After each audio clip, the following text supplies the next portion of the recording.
Assalamualaikum warahmatullahi wabarakatuh. Selamat siang, salam sejahtera untuk kita semua. Kembali di podcastnya Mas Sony Anwar. Pada siang hari ini kita coba live podcast lagi. Dan seperti biasa kalau live jantung saya berdebar gitu. Karena tak lain dan tak bukan, kita kehadiran tamu yang sangat spesial pada siang hari ini. Beliau sosok inspiratif, anggun, wanita yang luar biasa. Beri sambut Ibu Arumi Baksin.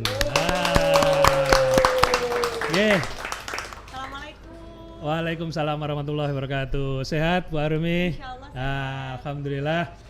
Saya terima kasih sudah hadir di podcastnya Mas Sony Anwar. Jadi kegiatan podcast di channel kita ini menghadirkan sosok-sosok inspiratif yang nantinya niatannya untuk memberikan semangat khususnya untuk warga masyarakat Kabupaten Ngawi, untuk memberikan energi positif, juga bisa berkarya lebih top markotop lagi. Ya itu semboyan kita top markotop soalnya Bu. Jadi sebelum kita ngobrol banyak tentang Ibu Wakil Gubernur kita yang luar biasa ini, boleh tahu Bu tadi pagi kegiatan di Kabupaten Ngawi apa aja Bu tadi Bu kegiatan pagi tadi? Jadi tadi pagi cuma satu kok kegiatannya. Saya di Kabupaten Ngawi ini memang bekerja sama. Saya selaku ketua Forikan kalau. Ketua Forikan juga, Jawa Timur, nah, betul. Itu bareng sama Dinas Kelautan dan Perikanan Provinsi Jawa Timur. Memang dalam keadaan pandemi ini kita tahu ya banyak sekali yang terdampak. Betul. Kita akhirnya berkontribusi lah untuk memberikan sedikit bahan pangan protein terutama ya di 38 kabupaten kota se-Jawa Timur. Nah, saya hanya datang ke 5 kabupaten. Oh, alhamdulillah. Ngawi, Top markotop Ngawi termasuk yang 5 itu, Siap. Terkait di Forikan Bu, terkait pemenuhan protein ini kan juga salah satu juga untuk menekan angka stunting Jawa Timur. Betul. Gimana kiatnya selaku ketua tim penggerak PKK Provinsi Jawa Timur dalam rangka menekan angka stunting di Jawa Timur? Ya, jadi kalau stunting ini kan memang permasalahan di seluruh Indonesia. Salah satunya di Jawa Timur nggak turun-turun, tapi kita udah lumayan loh. Maksudnya gerakannya sudah luar biasa, termasuk Forikan ini. Ya, alhamdulillah. Tapi saya yakin masih banyak ruang buat kita semua buat usaha lebih keras lagi. Kalau di Jawa Timur sendiri dan mungkin tim penggerak PKK kita itu membantu pemerintahnya dari sisi mungkin Posyandu. Ya, jadi Posyandu itu bukan hanya dari Dinas Kesehatan atau Dinas Pendidikan karena biasanya ada Taman Posyandu ada tahunnya. Kita yang membantu dari sisi kader-kadernya, kader kesehatan, kader yang mendata gitu. Karena data itu penting sekali. Jadi dari mana kita tahu stunting di kabupaten atau kota A ini banyak, yang di sini sedikit. Nah, itu semua berawal dari data lapangan langsung dan kami membantu di sisi itunya. Sisi sosialisasi dan seterusnya. Jadi memang kalau untuk stunting sendiri Mas kan pasti nggak mungkin cuma bisa satu pihak, pemerintah aja nanti harus ditambah PKK. Udah ada pemerintah dan PKK harus ditambah organisasi yang lain. Untuk menguatkan elemen masyarakat. Ujung tombaknya masyarakatnya langsung. Betul, secara langsung. Pemirsa podcast, tadi sekilas kegiatan di Kabupaten Ngawi terkait beliau juga ternyata ketua Forikan di Provinsi Jawa Timur. Bagaimana di Forikan itu juga ikut bersama-sama pemerintah Provinsi Jawa Timur untuk menekan angka stunting. Kalau saya melihat datanya Jawa Timur itu masih 25%-an ya Bu? Lumayan, Iya, di Kabupaten Ngawi malah masih di atasnya dikit Bu, 25,5. Tapi ya kita akan berusaha sekuat tenaga karena ini menjadi bagian terpenting untuk mencetak generasi penerus kita. Betul. Tapi gini ya, ngomongin soal stunting dan juga pandemi, ini satu hal yang kemudian saya bicara gitu, bahwa memang angka stunting di tahun ini kemungkinan yang mungkin tidak akan drastis, tidak akan signifikan gitu ya. Kegagalan pemerintah sebetulnya. Ini bukan untuk mengelak ya, tetapi memberikan fakta supaya kita sama-sama bisa ini. Karena memang pemerintah pada saat tahun 2020 ini diberikan cobaan di seluruh dunia, bahkan dengan adanya pandemi COVID-19 ini. Pandemi ini tuh efeknya banyak sekali. Betul. Gitu. Jadi bukan hanya fokus pemerintah yang beralih dari yang mungkin stunting kemudian ke pandemi, tapi juga behavior dari masyarakatnya berubah. Gitu. Misalnya dulur-dulur Ngawi ini tadinya mungkin punya anak yang memang harus imunisasi, punya anak yang harus kontrol ke posyandu. Nah, sekarang ada pasti tutup posyandunya. Ya, ada gitu. ketakutan. Betul, ini baru mulai buka lagi dan seterusnya. Jadi secara otomatis mungkin penurunannya tidak akan sedrastis di tahun-tahun sebelumnya. Tapi harapannya walaupun kontribusinya kita pada saat pandemi ini ada banyak batasan ya, masyarakat tuh bisa justru lebih kontrolnya tuh lebih di tangan masyarakat. Oh, lebih kepada bagaimana partisipasi masyarakat untuk bisa menekan angka stunting. Oke, sedulur Ngawi semua, tadi agak berat ini ceritanya itu karena memang program. Nah, sekarang jadi yang ringan-ringan dulu. Boleh kita diceritakan, Bu? Dulu awal mula ketemu Pak Wagub, Pak Emil itu ceritanya seperti apa? Karena saya ini yang rajin ngelihat panjenengan karena beliau sudah punya channel YouTube, dulur semua. Lagi nyoba. Channel YouTube-nya di Arumi Vaksin ya. Monggo nanti juga subscribe teman-teman dulur Ngawi semua. Nanti bisa bagaimana keseharian Ibu Arumi ini juga panjenengan semua juga bisa ikuti bersama di channel YouTube. Boleh diceritakan, Bu? Dulu perkenalan, karena kalau saya lihat di media sosial dulu ada jasa-jasa dari manajernya yang luar biasa itu. Boleh diceritakan. Gimana Bu? Cerita, Bu. Dicomblangin. Jadi saya itu pada saat dulu syuting kan manajer saya tuh mama sendiri. Cuman pada saat itu tuh ada urusan keluarga yang penting lah gitu, sehingga urusan saya memanajeri saya ini kan jadi setengah-setengah. Oh gitu. Nah, pada saat itu ditawarin sama rekannya mama yang memang penyanyi juga, Om Utali Kumahua. Manajernya tersebut, udah sementara Arumi dipegang manajerku dulu gitu, karena kan mama jadi saya sendiri lagi sibuk gitu, jadi biar tetap bisa fokus. Dilalah di manajer ini juga menangani Mas Emil pada saat Mas Emil itu dulu selain bekerja kantoran dia mau jadi penyanyi kan suaranya bagus. Gitu, ternyata Mas Emil penyanyi dulunya. Sudah bikin album dan seterusnya. Gitu ya. Nah, kenapa kok kita dicomblangin? Nah, karena mungkin manajer kita ngeliat potensi lah. Oh, ini harusnya bukan cuma senang-senang tapi harusnya memang cocok nih. Kalau gitu. jadi satu tambah top markotop gitu ya. Iya. Tambah bagus gitu. Nah, padahal itu dicomblanginnya cukup susah tuh. Jadi perjuangannya Mas Emil tuh lumayan susah. Justru akhirnya gini, karena ke akunya itu melempem. Melempem tuh maksudnya gini, melempem tuh saya dekat sama Mas Emil, Mas ya, itu usia 17 tahun. Mas Emil usia 27 tahun pada saat itu. Selisih 10 tahun berarti ya Ibu ya. Jauh sekali.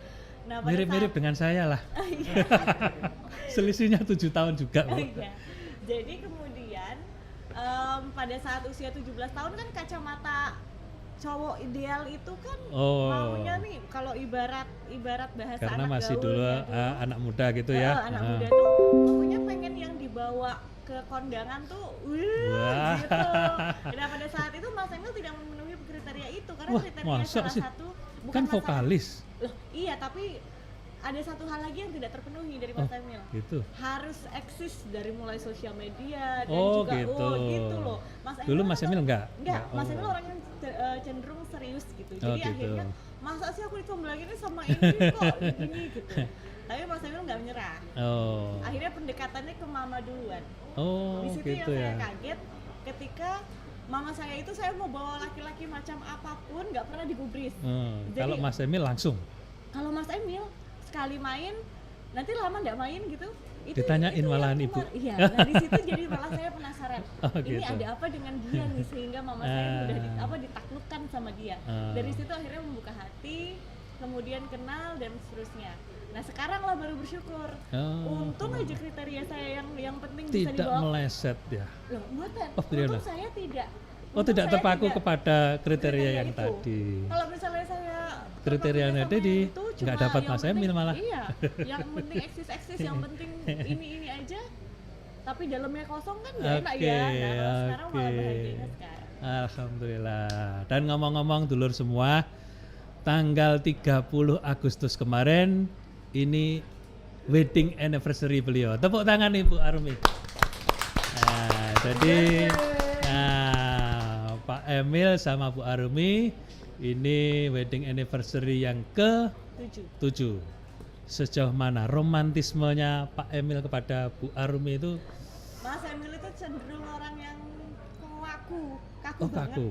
banget. Jadi tidak menampakkan romantisnya, tapi iya, langsung. Makanya dulu susah kepincut sama Mas Emil tuh itu. Tidak bawa bunga-bunga gitu. Kan kalau tapi bunga deposito masih itu. Nah iya. Nah itu jadi susah kepincut tuh karena Mas Emil orangnya serius dan seterusnya. Tapi setelah 7 tahun pernikahan gitu baru kelihatan romantismenya. Iya, makanya saya bilang kemarin pas lagi anniversary juga saya bilang gitu. Memang Mas Emil ini orang yang kaku ya gitu awal ketemu dan lain-lain, tapi ternyata tuh lebih enak mengawali dari orang yang kaku kemudian romantis daripada yang pacarannya romantis tapi kaku. Ternyata gitu kan makin kesini. Tepuk tangan untuk Bu Arumi. Jadi ternyata alhamdulillah mungkin setiap tahun saya sentil ya gitu. Nggak dibawain bunga, nggak dibawain mungkin gitu terus gitu. Jadi akhirnya kemudian sekarang dibikin surprise. Dulu enggak, Mas Emil bukan tipe gitu, sekarang sudah. Terkait surprise itu memang kalau saya melihat Pak Emil itu kelihatan orangnya memang sedikit kaku gitu. Serius, bukan kaku, sorry. Serius. Tapi ternyata romantisme itu memang tadi jenengan sampaikan ada surprise. Nah, sebelum panjenengan ke sini saya disentil sama Pak Emil. Pak Bub, nanti pokoknya saya pengen ada surprise untuk istri saya. Terus akhirnya siap. Iya. Ngomong dulu sama saya. Wah, ini ada surprise yang luar biasa dari Pak Emil. Terus kemudian kita berkolaborasi dengan UKM yang ada di Ngawi. Kita buat kejutan buat Ibu. Apa kejutannya? Ini Bu, saya bawakan kejutannya. Kenalan kok. Kameranya on semua. Ini boleh dibuka, Bu. Oh iya. Boleh dibuka sekarang. Dan ini boleh dibuka ya Pak Saudara? Oke. Ini gimana ini bukanya? Karena rapat banget ya. Bismillahirrahmanirrahim. Nah, ini surprise-nya Emil buat anniversary ke-7 beliau berdua.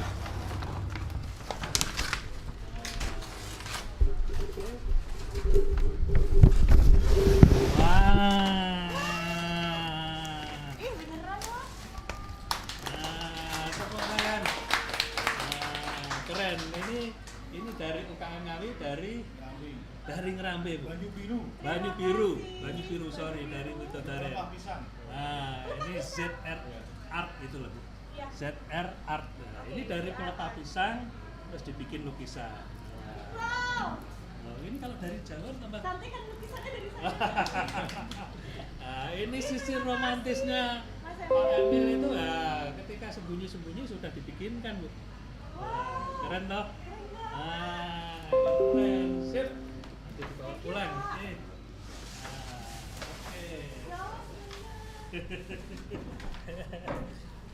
Moga, saudara lagi. Ini terkait ngomong UKM di Ngawi, alhamdulillah sekarang sudah luar biasa, Bu. Iya. Jadi tadi panjenengan yang tadi lihat di booth-nya UKM Ngawi ada kita binaan dari Dinas Ketahanan Pangan, juga Dinas Koperasi, juga Dinas Perindustrian. Ini alhamdulillah dari beberapa yang kemarin kita dampingi, ada sekarang 12 UKM yang masuk retail modern, Bu. Tepuk tangan untuk UKM Ngawi. Jadi terutama yang kuliner, jajanan-jajanan itu Sebenarnya susah untuk masuk retail modern, tapi karena teman-teman juga semangat, UKM Ngawi juga semangat, terus dinasnya juga getol, terkait kita memberikan sertifikasi itu gratis semua, Bu. Jadi sertifikasi halal, terus untuk merek, ya, terus kemudian BPOM-nya, fasilitasi untuk packagingnya, terus kemudian kalau ada cita rasanya kurang kita datangkan chef-chef yang untuk mendampingi. Oh iya, alhamdulillah. Ini karena memang kepala OPD-nya Top Markotop ini ya. Iya, makanya. Terus sebagai Ibu juga ketua Dekranasda Provinsi Jawa Timur. Betul. Harapan untuk UKM ini seperti apa, Bu, ke depannya, Bu? Harapannya kalau sekarang itu mungkin ditanya tahun lalu udah beda lagi, karena sekarang ini harapannya UMKM itu bisa mengubah musibah ini menjadi sebuah kesempatan opportunity, ya. Jadi menjadi sebuah kesempatan karena di mana orang banyak di rumah, walaupun mulai sekarang new normal atau tatanan hidup yang baru, tetapi masih mayoritas di rumah. Orang kalau di rumah itu udah sekarang pegangannya gadget, jadi membuka gadget itu lebih lama dibandingkan tahun-tahun sebelumnya. Jadi kemungkinan produk kita kalau kita jual di situ dilihat itu lebih besar dibandingkan masa-masa yang sebelumnya. Jadi harus diambil kesempatan ini. Jadi seperti misalnya UMKM yang memang sudah lama ada, tetapi kualitasnya yaitu belum ada BPOM-nya, belum ada halalnya dan seterusnya, hanya jualan dari pintu ke pintu. Harapannya bisa semua itu diperbaiki, apalagi dengan fasilitas pemerintah yang luar biasa. Diambil kesempatan ini, masukkan pasar modern baik yang online ataupun yang offline ya. Kemudian jadi bisa jadi batu loncatan yang baru untuk kedepannya. Oke, jadi dulur semua, khususnya UKM Kabupaten Ngawi, tetap semangat di tengah pandemi. Betul. Jadi terus berkarya karena Ketua Dekranasda Jawa Timur senantiasa support.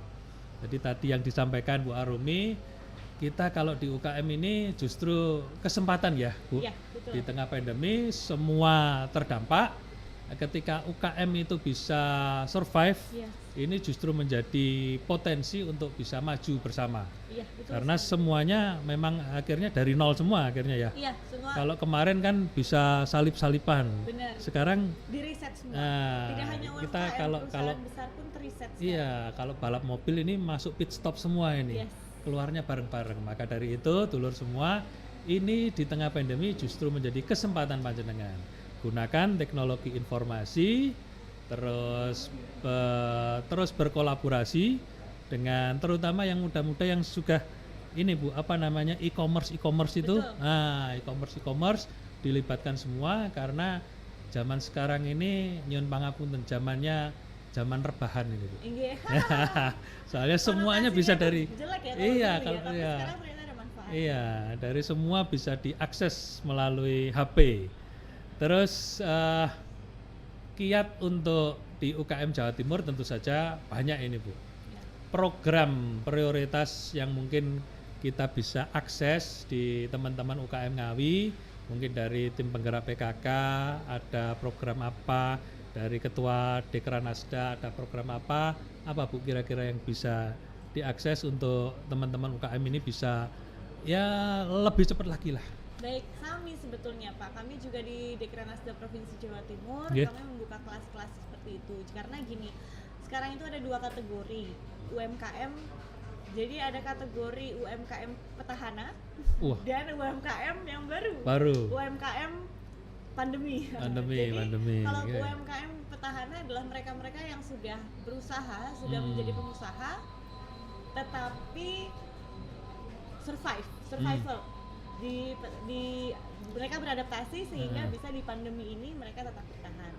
Nah, kemudian yang baru ini adalah yang tadinya belum usaha terus ketika pandemi atau baru berusaha. Baru seperti berusaha. yang bikin masker, face shield seperti itu. Makanan juga ya. Makanan luar biasa. Jadi dulu yang ibu-ibunya mungkin sibuk bekerja dan seterusnya, mungkin kena dirumahkan kemarin, sehingga biasanya ibu-ibu tuh skillnya masak kan Pak, jadi itu kemudian dijual. Nah kami membuka kelas-kelas itu untuk mereka ada kelas yang memang untuk petahana, bagaimana kita bisa beradaptasi, bisa survive dan gitu. bagaimana kelas-kelas untuk lahir di UMKM dengan tuntutan yang baru. Karena UMKM sekarang ini bukan, jadi sertifikasi halal, sertifikasi BPOM dan seterusnya ini menjadi sebuah persyaratan yang sudah mutlak. Karena orang itu belinya online sekarang. Kalau tidak ada sertifikasi ini, mereka tanpa melihat langsung cara kita menjamin customer kita bahwa this is safe, ini aman itu gitu, ya dari sertifikasi dari situ. Ya betul. Tapi ternyata sampai situ saja tidak cukup. Yang kedua adalah menariknya sendiri dari mulai packaging dan seterusnya. Sehingga kami buat di Dekranasda Provinsi Jawa Timur, kami coba fasilitasi membuat kelas-kelas tersebut, tetapi sebetulnya akan sangat strategis jika disupport oleh kabupaten dan kota seprovinsi Jawa Timur, salah satunya Ngawi. Karena yang begitu getol, yang memang sudah terdepan, dan karena yang paling dekat, kalau kami di Provinsi Jawa Timur itu stratanya tidak langsung ke masyarakat. Di kabupaten dan kota inilah yang langsung ke sedulur-sedulur semua. Sehingga masukan, sehingga mintanya apa itu harus berani UMKM ini, baik UMKM, baik perajin dan seterusnya. Nah ada satu lagi Mas, kalau aku boleh cerita, UMKM dan perajin ini kan mayoritas senior atau sepuh-sepuh gitu. Kemudian kita bilang bahwa ini sudah zamannya digital dan seterusnya. Akhirnya dijawab, ya berarti sudah lewat masaku, karena saya kalau disuruh belajar lagi dari awal tentang penjualan digital, mendingan nyerah aja deh, saya mendingan yang bagian produksi aja gitu. Sehingga banyak juga yang kemudian patah semangat dengan konsep strategi pemasaran yang baru seperti sekarang ini. Nah akhirnya disinilah menunjukkan bahwa menunjukkan bahwa pentingnya kolaborasi. Jadi anak muda, kadang kita semua itu dilahirkan dengan skill, bakat itu berbeda-beda, itu harus saling melengkapi.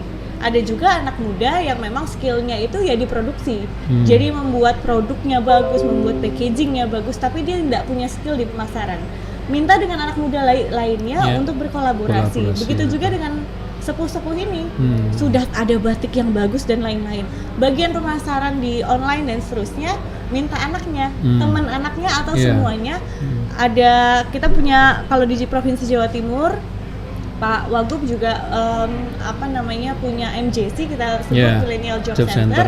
Di situ di mana kita mengumpulkan memang anak-anak muda sih kebanyakan, itu dengan skill-skill masing-masing, sehingga kalau kita membutuhkan skill-skill tertentu, kita bisa cari di situ. Atau saya yakin di Kabupaten Ngawi luar biasa.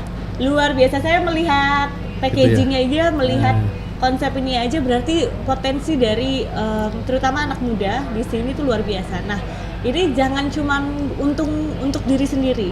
Walaupun kita punya usaha kopi misalnya, pasti kita akan fokus dengan usaha kopi kita ya, Mas ya. Jadi kita akan fokus dengan usaha ini, gimana cara pemasaran dan lain-lain. Cara sodakohnya anak muda adalah membantu mbah, misalnya tetangga kita yang pembatik, tetapi tidak tahu cara memasarkan, kita bisa bantu dengan itunya. Jadi kolaborasi sekarang ini, karena zamannya zaman susah, zaman susah, tanpa kolaborasi nggak jadi tidak akan maju. Betul. Ya, sedulur semua, jadi keywordnya yang Ibu Arumi sampaikan tadi, saya sering dipanggil Mas, jadi nerdek saya ini tambah nerdek. Jadi keringetan semua, iya. Jadi keyword tadi yang Ibu Arumi sampaikan untuk UKM di Kabupaten Ngawi dan juga di Jawa Timur, kuncinya adalah kolaboratif. Jadi kita ini oleh Allah Subhanahu wa taala dilahirkan punya tanggung jawab makom yang berbeda-beda, tanggung jawab beda-beda. Saat ini mungkin yang UKM yang sudah senior, yang sudah sepuh, dia kalau untuk masuk kepada dunia digital marketing atau pemasaran model baru ini agak sulit, agak mengejarnya agak susah. Nah, ini monggo anak-anak muda, ini saatnya panjenengan semua bersodakoh. Sodakohnya lewat apa? Yaitu tadi kita bikinkan para UKM ini yang khususnya ya senior kita yang sudah sepuh, ini dibikinkan lah istilahnya produk itu di level up di nilainya nilainya dinaikkan, kemudian dirangkum semuanya, terus kemudian dipasarkan bareng-bareng. Begitu ya Bu sodakohnya. Karena kalau bukan kita gini, banyak sekali terjadi di Jawa Timur lah, mungkin karena saya tahu persis di Jawa Timur banyak sekali terjadi yang punya skill bagus, yang punya coretan hasil batik yang luar biasa, mereka akhirnya dari muda sampai tua menjadi pembatiknya saja, nggak pernah jadi pengusahanya. Karena untuk pengusaha yang memang bahkan bukan asalnya dari tempatnya itu, melihat potensi itu, mereka yang mengoles, mereka dinyomot saja, dicomot bahkan di sampai branding keluar sendiri. negeri. Betul. Gitu, jadi yang perajinnya segitu aja, yang nggak kaya nggak apa, gitu. Akhirnya yang lain tambah ini gitu. Jadi penting sekali kita harus bisa membangun itu. Betul. Jadi bikin kolaborasi itu menjadikan usaha bareng-bareng, maju bareng-bareng, barokahnya bareng-bareng. Betul. Sekiranya begitu ya Bu? Betul. Jadi terkait kolaboratif itu Bu Arumi ini sekarang getol bikin channel YouTube sama, kalau saya lihat juga sama Pak Wakub. Wah, mesra sekali. Bisa diceritakan Bu, awal kok jadi keinginan punya channel YouTube ini karena banyak artis yang sekarang jadi YouTuber semua, atau memang ada pesan-pesan yang ingin disampaikan Bu? Monggo. Kedepannya sih pasti akan memanfaatkan channel yang dipunya kalau memang responnya baik untuk hal yang positif ya. Tapi awal mulainya itu sebenarnya nggak kepikiran untuk YouTube Pak. Kalau YouTube itu udah dari lama kalau memang niat ya. Tetapi ini aja, kalau di Instagram pribadi saya gitu ya, banyak yang memang nontonin saya dari dulu gitu. Ini udah nggak pernah syuting lagi, udah nggak pernah ini. Di mana akhirnya ngelihatnya gitu loh, karena kalau di Instagram saya kan cuma foto-foto aja gitu. Kalau dalam bentuk video atau mungkin podcast seperti ini kan membuat orang merasa lebih dekat gitu. Nah akhirnya saya buatkan tuh awal-awal, saya live, kemudian saya record, saya pasang di YouTube. Itu record sendiri atau bukan. ada? Record sendiri, awal-awal tuh record sendiri. Jadi kayak live Instagram di record, kemudian saya tampilkan di feed Instagram. Jadi hanya seperti itu awalnya. Tapi kalau saya melihat, loh kok Instagram saya jadi akhirnya cuma video-video masak, video ini dan lain-lain gitu. Saya pengen itu di feed Instagram saya tuh banyak juga tentang kehidupan saya sebagai istri yang Pak Wagub di sini gitu. Sehingga karena kan format yang paling gampang, sehingga ini kalau jadi akhirnya hasil videonya ini saya taruh mana ya sudah deh di YouTube. Jadi kalau memang ada yang memang niat mau melihat videonya, ya mereka ke YouTube-nya gitu aja gitu. Jadi bisa awalnya seperti itu. Nggak nyangka, ada yang nonton ternyata, alhamdulillah. Jadi itu sedulur semua, tapi keren loh Bu. Kalau orang mesti nanya perbedaannya dulu artis sama sekarang istri wakil gubernur ya. Kalau saya pengen nanya itu persamaannya justru.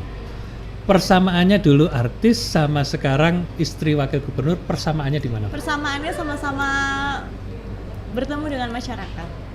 Karena walaupun dulu artis, kalau jadi sama-sama public figure gitu. Jadi public figure-nya berbeda, tapi kalau public figure yang artis dia public figure sebagai entertainer, kalau yang ini termasuk Mas Oni di Ngawi ini kan public figure. Nah, ini orang yang dikenal oleh masyarakat. Jadi persamaannya adalah itu. Jadi makanya kalau dari sisi itunya saja, saya nggak terlalu canggung gitu loh. Tiba-tiba ketemu sama masyarakat.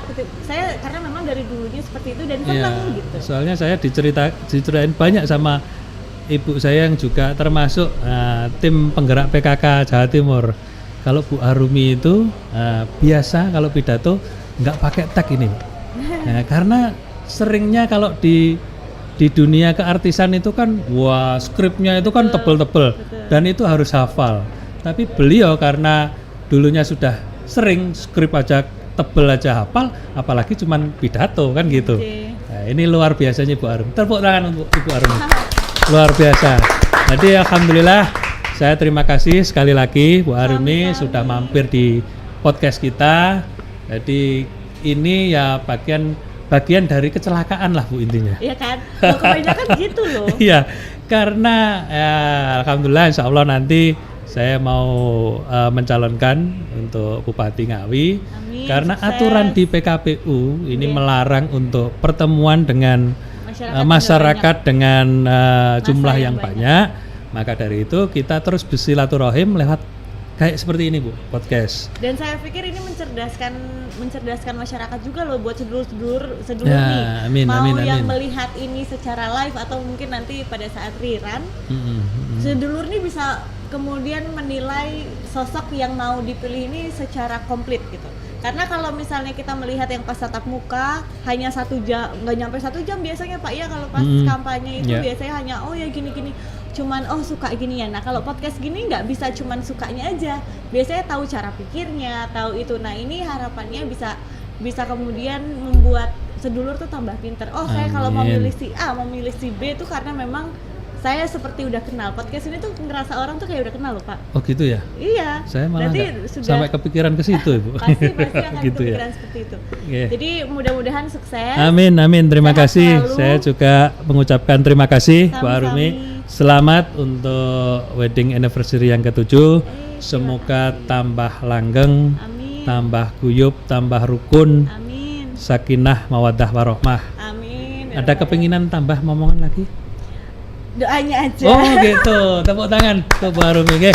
Sekali lagi terima kasih pada Bu Arumi. Jadi sedulur semua, jadi kita sudah di penghujung acara podcast pada siang hari ini. Ini live Bu. Jadi Siap. kalau kita live ini saya yang grogi. Kemarin live dengan Denny Caknan itu juga seperti itu. Pertamanya juga ngobrol enak, ketika live teng gitu, wah sudah gugup semua. Tapi kali ini saya lebih menikmati. Nggak tahu kenapa ini lebih menikmati. Karena memang di sebelah saya wanita yang luar biasa. Tepuk tangan Bu Arumi. Terima kasih. Jadi kita akhiri. Kurang dan lebihnya saya mohon maaf Bu Arumi. Dan untuk sedulur semuanya, khususnya UKM Kabupaten Ngawi, jangan minder, jangan patah semangat, terus berusaha. Karena justru di tengah pandemi ini justru menjadi peluang. Betul. Karena semuanya ini start dari awal semua. Ibaratnya balapan, kita masuk di pit stop semua, berhenti semua. Lah, untuk UKM yang daya juangnya luar biasa, itu mesti unggul dan mesti berhasil. Terima kasih. Selamat siang. Assalamualaikum warahmatullahi wabarakatuh.